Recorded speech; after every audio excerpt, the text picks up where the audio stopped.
If a doctor does not do this, it means that the doctor is not a good doctor. The first part of the process is what? When you go to a doctor, what's the first thing they do? They do an examination. You can imagine going to a doctor and you say, hello, doctor, I've got stomach pains. And the doctor says, okay, let's do some surgery. Or, okay, here's a prescription. Take these pills. You say, you can't do that. You have to examine me first. You have to find out what my need or my problem is before you make a recommendation. What is the second thing that a doctor does? Second step in the process. It's a diagnosis.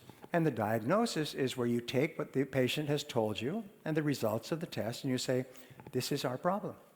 I remember I had a medical problem a few months ago, and I went to 2 or 3 specialists, and I went finally to another specialist, and finally to another specialist, and they sent me for a test, and the test told me exactly what the problem was. It took about 2 months. But the first process is diagnosis. And once they had the diagnosis, very simple to deal with it, sort of. Anyway, the first part is the examination. The second part is the diagnosis. And then if the diagnosis is satisfactory and the patient agrees, then what is the third part? I see my coming here was an emergency. The third part is the prescription, the course of treatment.